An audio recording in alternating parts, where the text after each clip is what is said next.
திங்கட்கிழமை வீடியோக்கான ஒரு ப்ரோமோ தாங்க வந்திருக்கு. ப்ரோமோ வந்து சூப்பராக இருந்துச்சு அப்படின்னு தாங்க சொல்லணும். கடைசியில் பார்த்தா நம்ம ராமையா மேலே வந்து திருட்டு பட்டம் கட்டிட்டாங்க அப்படின்னு தாங்க சொல்லணும். அவர் வந்து அந்த வீட்டை விட்டே கிளம்பிட்டாரு அப்படின்னு தாங்க சொல்லணும். அதெல்லாம் பார்க்குறதுக்கு நம்ம சேனலை மட்டும் மறக்காமல் லைக் அண்ட் சப்ஸ்கிரைப் மட்டும் பண்ணிடுங்க. ஃபஸ்ட்டு எடுத்தோடனே நம்ம எழிலோட அம்மா இருக்காங்களா, அவங்க வந்து அந்த பீரோ வந்து திறந்து பார்க்காங்க. காசு காணாமல் போனது வந்து அவங்களுக்கு அப்போ வந்து தெரிய வருது. ஐயோ இங்கே தானே வச்சுருந்தோம், காசு எங்கே போச்சு அப்படிங்கிற மாதிரி தேடிட்டு வெறுவருன்னு வந்து நம்ம எழில் இருக்கார்ல, எழில்கிட்ட சொல்கிறாங்க, எப்பா நான் காசு அந்த பீரோவில் தான்ப்பா வச்சுருந்தேன், காணாமல் போயிடுச்சு, யார் எடுத்தா என்னன்னு தெரியலையே அப்படிங்கிற மாதிரி சொல்லிட்டு அழுக ஆரம்பிச்சிடுறாங்க. இருமா அதை விசாரிப்போம் அப்படிங்கிற மாதிரி சொல்லிவிட்டு அதுக்கு முன்னாடி பார்த்தா அவங்க தேடுறத வந்து மனம் வந்து கண்டுபிடிச்சிடுறாங்க. டக்குன்னு வந்து நம்மளால் வந்து சுடரோட ரூமில் வைக்க முடியாது, நம்ம ரூமில் நம்ம கையில் இருந்தாலும் பிரச்சனை ஆயிரும் அப்படின்னு சொல்லிட்டு செல்விக்கிட்ட என்ன சொல்கிறாங்கன்னா, ராமையா வெளியே வந்து கொரட்டை ஓட்டு அசன் தூங்கிட்டு இருப்பான், விறுவிறுன்னு போய் அவனோட இடத்துல வந்து வச்சிரு, அவன் தலைமாட்டுக்கு எங்கேயாவது வச்சிரு அப்படிங்கிற மாதிரி சொல்லிடுறாங்க. செல்வியும் நைஸாக போய் ராமையா தூங்கிட்டு இருக்கார் வெளியில் கட்டில் போட்டு, அவங்க தலைமாட்டுக்கு தலைவாணிக்கு அடியில் அவர் தூக்கத்தில் அப்படி வச்சுட்டு வந்துடுறாங்க. அதை பார்த்தா நம்ம குழந்தையெல்லாம் சேர்ந்து என்ன செல்வியெல்லாம் நைட்டு இப்படி வெளியில் அலைஞ்சிக்கிட்டு இருக்காங்களே அப்படின்னு சொல்லிட்டு செல்வி என்ன பண்ணுறாங்கன்னு சொல்லிட்டு அவங்க வந்து மொபைலில் பார்த்தா அந்த இடத்துல வந்து வீடியோ எடுத்து வச்சிடுறாங்க.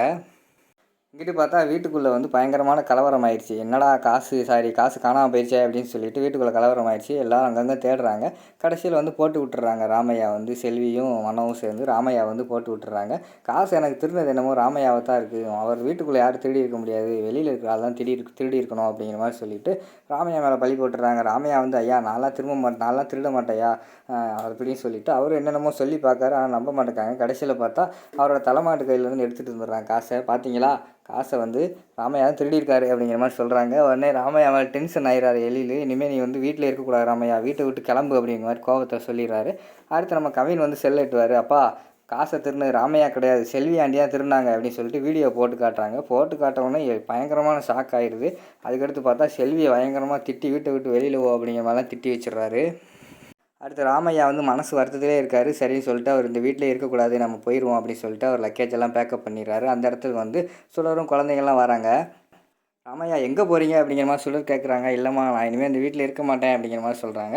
அடுத்து பார்த்தா குழந்தைகள் கெஞ்ச ஆரம்பிச்சிடுறாங்க. ராமையா நீங்கள் இருங்க, நீங்கள் இல்லாமல் நாங்கள் எப்படி இருக்கிறது, உங்கள் கூட விளாண்டது அதெல்லாம் எங்களுக்கு ஞாபகம் வந்துக்கிட்டே இருக்கும், தயவுசெய்து எங்கேயுமே போகாதீங்க அப்படின்னு சொல்லிட்டு எவ்வளோ கன்வின்ஸ் பண்ணி பார்க்காங்க. ராமையா வந்து எடுத்த முடிவு மாத்திரதா இல்லை, நான் வந்து வீட்டை விட்டு போகிறேம்மா, எனக்கு சரியில்லை, திருட்டு பட்டம் கட்டிட்டாங்க, இனிமேல் இங்கே இருந்தால் நல்லா இருக்காது அப்படின்னு சொல்லிட்டு வராங்க. அந்த நேரத்தில் அது எல்லாத்தையுமே மேலேருந்து வந்து எழில் பார்த்துடுறாரு. உடனே வேகமாக வந்து ராமையா வந்து கட்டிப்பிடிச்சி, சாரி ராமையா, நான் எது உண்மைன்னு தெரியாமல் கேட்காம இப்படி பண்ணிட்டேன், சாரி அப்படின்னு சொல்லிட்டு ராமையா கிட்ட வந்து மன்னிப்பு கேட்டுறாரு. அதோடு பார்த்தீங்கன்னா இந்த ப்ரோமோ வந்து முடிச்சிடுறாங்க.